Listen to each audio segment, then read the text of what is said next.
الحمد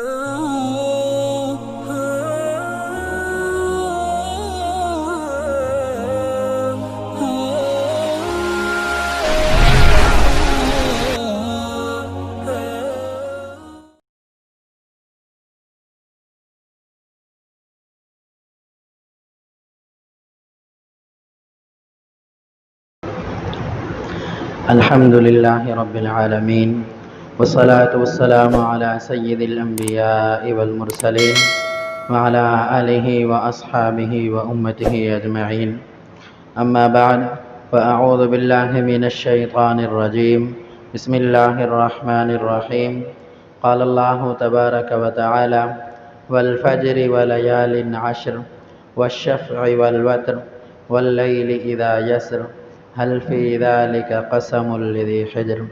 صدق الله مولانا العظيم وبلغنا رسوله النبي الكريم ونحن على ذلك لمن الشاهدين والشاكرين والحمد لله رب العالمین. عشرہ ذی الحجہ اور ذی الحجہ کا مہینہ شروع ہوتے ہی مسلمانوں کے ایک عظیم فریضے کی انجام دہی کا وقت آن پہنچتا ہے، جسے حضرت ابراہیم علیہ السلام کی خواب اور حضرت ابراہیم علیہ السلام کے صدق و صفا کی وجہ سے پوری امت کے لیے اس کو واجب قرار دیا گیا. حضرت ابراہیم علیہ السلام نے جو خواب دیکھا اور پھر اس خواب کی تعبیر میں اپنے بیٹے حضرت اسماعیل علیہ السلام کے گلے پر چھری چلانے کا جو کام کیا، اللہ پاک نے اس کے بدلے میں جنت سے مینڈا بھیجا تاکہ امت ایک بہت بڑی مصیبت میں پڑنے سے بچ جائے. سوچیں اگر حضرت اسماعیل کے گلے پر چھری چل جاتی تو آج ہمیں بھی اپنے بچوں کو قربان کرنا پڑتا اللہ کے حکم کو بجا لاتے ہوئے.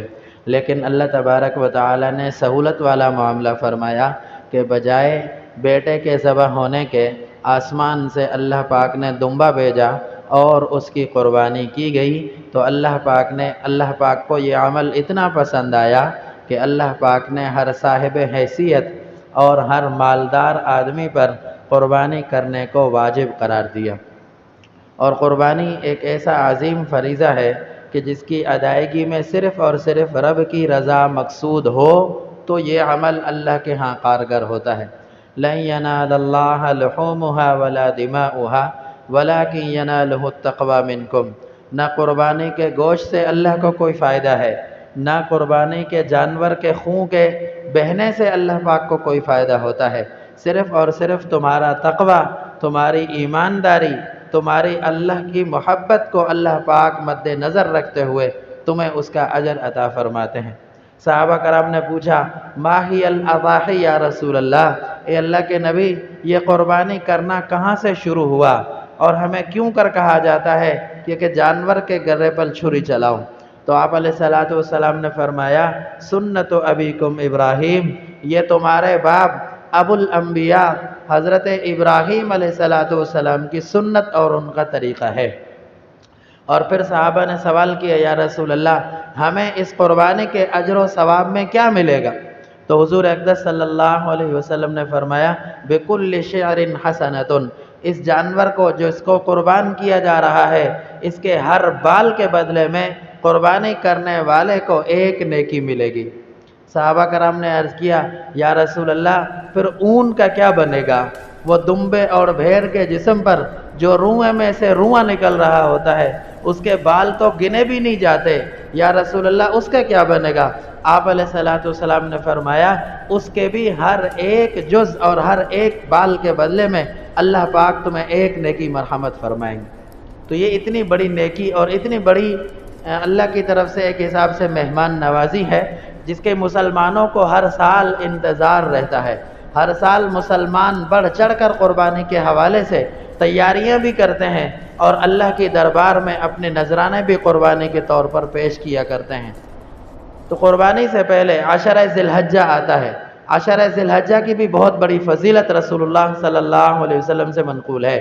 یعنی ذی الحجہ کی وہ 10 تاریخ، یکم ذی الحجہ سے لے کر 9 ذی الحجہ تک کے روزوں کے متعلق حضور اقدس صلی اللہ علیہ وسلم نے فرمایا: ہر روزے کے بدلے میں اللہ پاک 1 سال کے برابر روزے رکھنے کا ثواب عطا فرماتے ہیں، اور 1 سال کے گناہ ہر روزے کے بدلے میں معاف ہو جایا کرتے ہیں اس پورے 9 دن میں روزے رکھنے سے۔ اور 9واں دن تو عرفات کا دن ہے، اس دن کا ایک روزہ حضور اقدس صلی اللہ علیہ وسلم نے فرمایا مجھے اللہ کی ذات سے امید ہے کہ اس ایک روزے کے بدلے میں 2 سال روزے رکھنے کے برابر عبادت کا ثواب ملتا ہے۔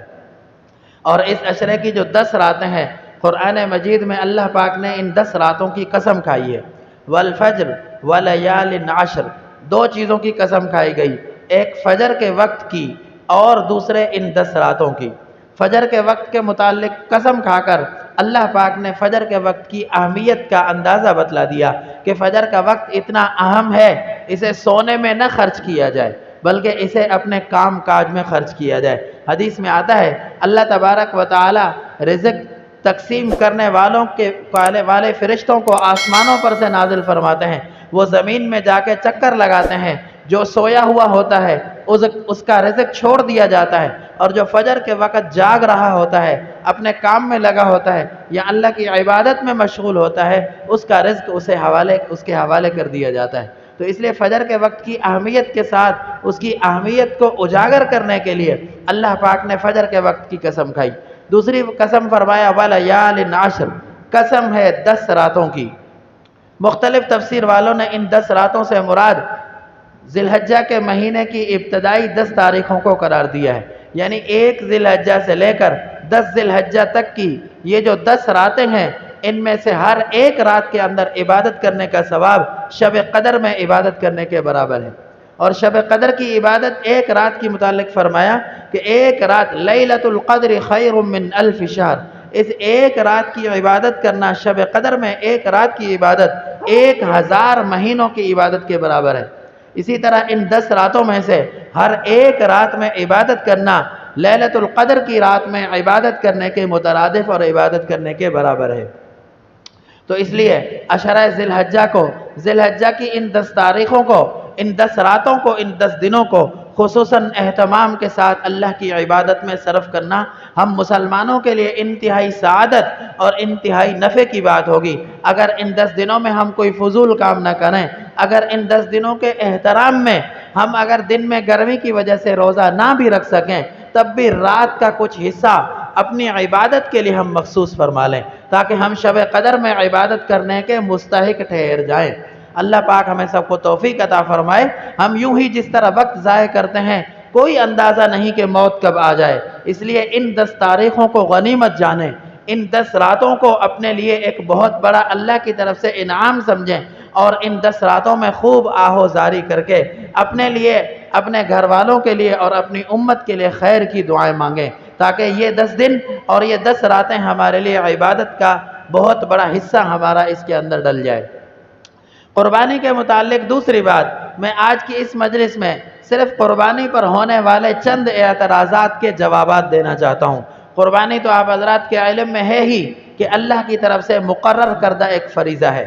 اگر ایک آدمی قربانی کی طاقت رکھتے ہوئے قربانی کے پیسے قربانی کے جانور میں نہ لگائے بلکہ یوں ہی کسی غریب کو دے دے، یوں ہی کسی مسکین کو دے دے، یوں ہی کسی ہاسپٹل میں خرچ کر دے، یوں ہی کسی مدرسے مسجد میں دے دے، تو یاد رکھیں اس آدمی کی قربانی ادا نہیں ہوگی، اس آدمی کا واجب نہیں ساقط ہوگا، اس آدمی پر یوں ہی قربانی کا وجوب رہے گا۔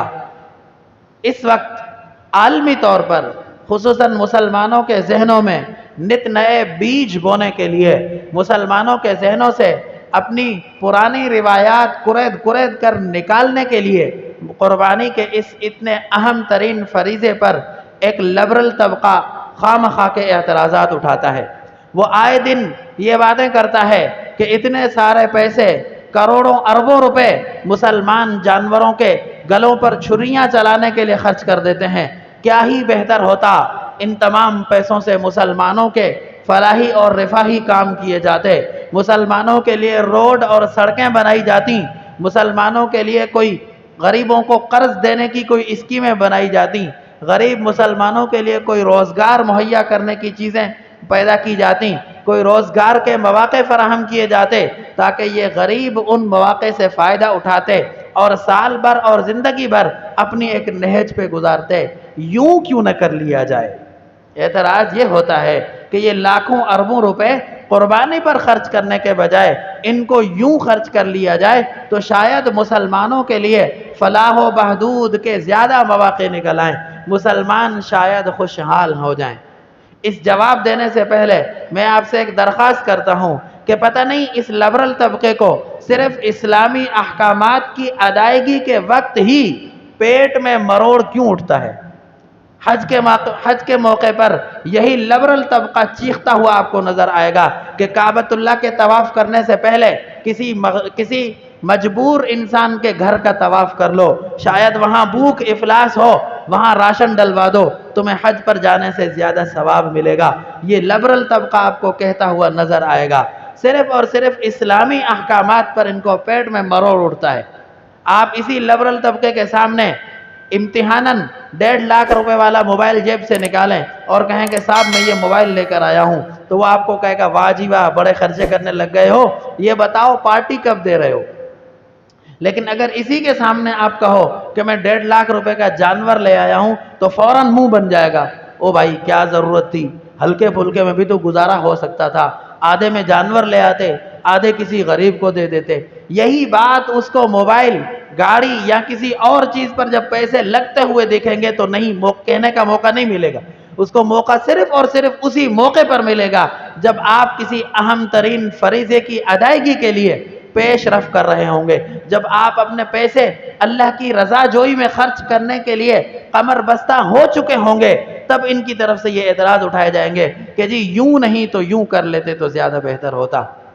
عجیب، سمجھ میں نہیں آتا کہ یہ اعتراض کیوں کیا جاتا ہے۔ مسلمان تو سال ہاں سال سے یہ قربانی کر رہے ہیں اور قیامت کی صبح تک یہ قربانی ہوتی رہے گی، لیکن یہ اعتراض ایسا سرسری ہے کہ اس کے جواب دینے کی ضرورت ہی نہیں ہے، اس لیے کہ ہر بات کا جواب نہیں ہوتا، کئی سارے سوالوں کے اوپر سوالات بھی ہوتے ہیں، ہر سوال کا جواب نہیں ہوتا، بلکہ کسی سوال پر سوال بھی کیا جاتا ہے اور اس سوال کا جو جواب دیا جاتا ہے وہی اس کے اصل سوال کا جواب ہوتا ہے۔ تو اس لیے بجائے اس کے کہ لبرل طبقہ قربانی کے پر یہ اعتراض کرتا ہے کہ قربانی پر اتنے سارے پیسے یوں کیوں خرچ کیے جاتے ہیں، جانوروں کا خون کیوں بہا جاتا ہے، اس پیسے کو اگر یوں خرچ کر لیا جائے تو زیادہ بہتر ہوگا۔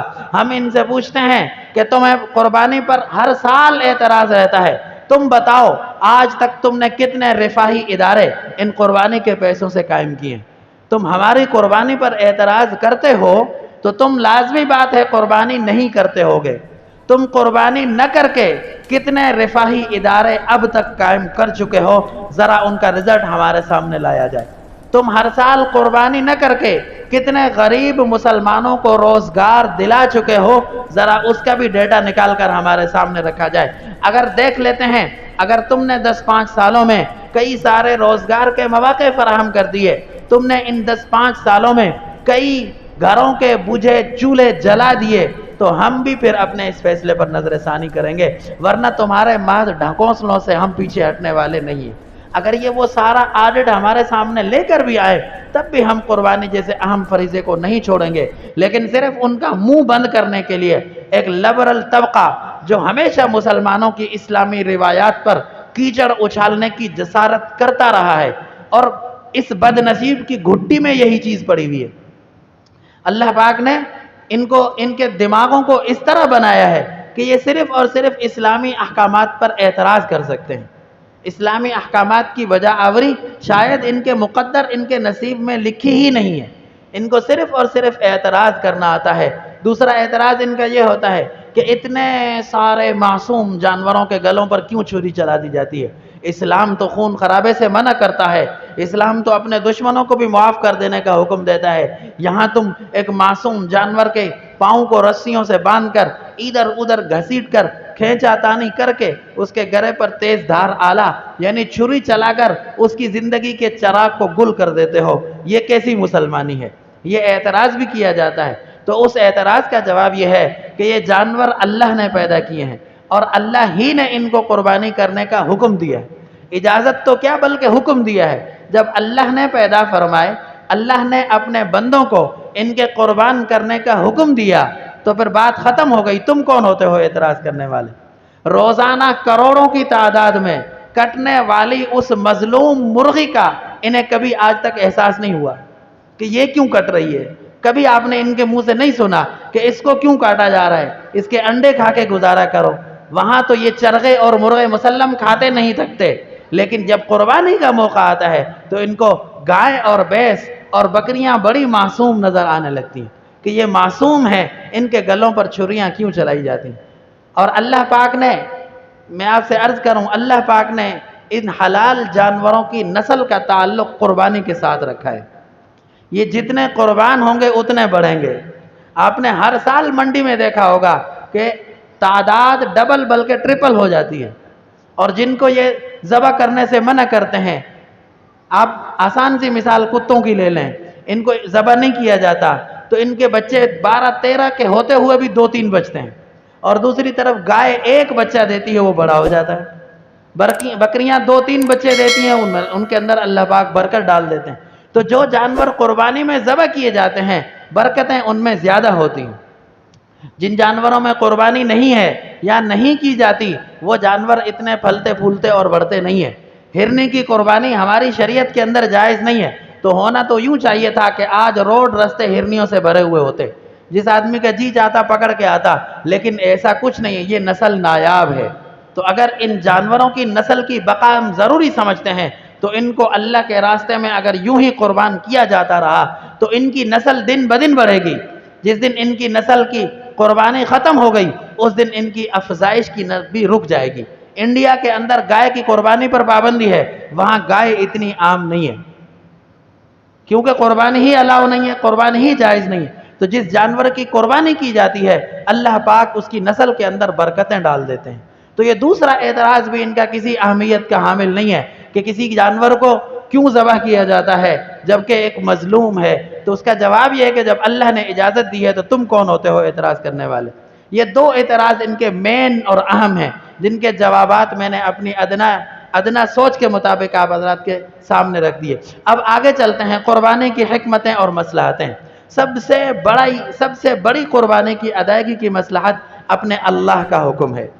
ہمارے اللہ پاک ہمارے حکم دیتے ہیں ہمیں کہ قربانی کیا کرو. جو من وجد ساعتا فلم یضحی فلا یقربن مصلانا, حدیث میں آتا ہے, فرمایا جو آدمی قربانی رکھنے کی طاقت بھی رکھتا ہو پھر بھی قربانی نہ کرے تو اسے چاہیے کہ وہ ہماری مسجدوں کے قریب بھی نہ آئے. مسجدوں میں داخل ہونا تو دور کی بات, اسے مسجد کے قریب آنے اور عیدگاہ کے قریب آنے سے بھی ہمارا دین منع کرتا ہے. تو سب سے بڑی حکمت ہم مسلمانوں کے لیے قرآن مجید اور اللہ کا وہ حکم ہے جس میں اللہ پاک ہمیں قربانی کرنے کا حکم دیتے ہیں. اگر ہم اس سے آگے چلیں تو قربانی کے اس موقع پر ان لاکھوں بلکہ کروڑوں لوگوں کا کاروبار بنتا ہے جو سال بھر ان جانوروں کی حفاظت کرتے ہیں. اربوں اور خربوں روپے ان مزدوروں اور ان لوگوں کو ملتے ہیں جو سال بھر ان جانوروں کی خدمت کیا کرتے ہیں. یہاں آ کر وہ اپنے جانور بیچ کر اپنی عید اور اپنا سال کا کچھ حصہ آسانی کے ساتھ اور سہولت کے ساتھ گزارتے ہیں. قربانی پر اعتراض کرنے والوں کو آنکھیں کھول کر دیکھنا چاہیے کہ جانور پالنے والوں کو بھی تو آخر اسی قربانی کی برکت سے روزگار مل رہا ہے. ہر سال اسی عید قربان کے موقع پر لاکھوں لوگوں کا دانے اور گھاس کا کاروبار ہوتا ہے. کیا یہ غریبوں اور مسکینوں کی مدد نہیں ہے قربانی کی مد میں؟ ہر سال قربانی کی برکت سے کئی سارے لوگوں کا گاڑیوں کے کرائے لگتے ہیں. کیا یہ غریبوں کی مدد نہیں ہے؟